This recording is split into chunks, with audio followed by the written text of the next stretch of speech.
시청자 여러분 안녕하세요. 박구스TV입니다. 대통령 선거를 앞두고 당시 이재명 후보가 관련한 허위 정보가 담긴 영상을 제작을 하고 게시한 유튜브 운영자가 벌금형을 선고받았습니다. 부산지법 서울지원 형사1부 이진재 부장판사는 공직선거법 위반 혐의로 기소가 된 30대 유튜브 채널 운영자 A씨에게 벌금 600만 원을 선고를 했다고 19일 밝혔습니다.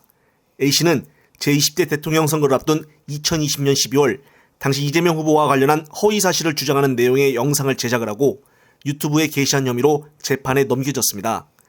A씨가 제작한 동영상에는 1970년대 안동댐 근처에서 소년들이 놀러온 여자 초등학생을 집단 모마로 했고 결국 이 여학생은 사망했다는 내용이 담겼습니다. 가짜뉴스를 어떻게 이렇게 인간으로서 상상하기 힘든 일로 꾸며서 만들었을까 참 이해하기가 힘든 부분입니다. 그러면서 A씨는 이재명 후보가 이 범죄를 저질렀으며 이후 검정고시로 신분을 세탁한 뒤에 사법고시 합격했다고 주장을 했었습니다. 또 다른 영상에서 A씨는 이재명 후보의 친구가 설날에 이 후보에게 욕설이 담긴 문자 메시지를 보낸 뒤에 투신 사망했다는 취지로 말하기도 했는데요. A씨가 제작한 동영상은 각각 약 3분 분량이고 A씨가 운영하는 채널의 구독자 수는 20만 명가량인 것으로 알려졌습니다.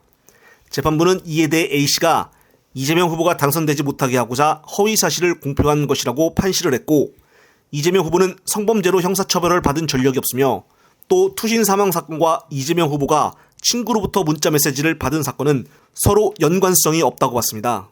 따라서 재판부는 A씨는 대선 후보자에게 중대한 성범죄 전력이 있고 후보자와 관련 없는 사고가 마치 후보자로 인한 것이라는 취지의 허위 사실을 전파성이 높는 유튜브에 공표를 했다고 말했습니다.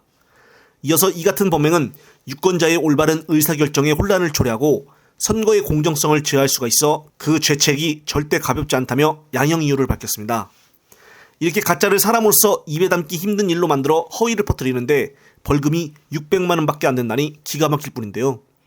당시 이재명 대표는 소년공이 아닌 소년원 출신이라고 가짜뉴스를 퍼뜨리고 있다며 사실이 아니라고 주변 사람들한테 이야기를 해달라고 대중들에게 연설도 한 적이 있었습니다.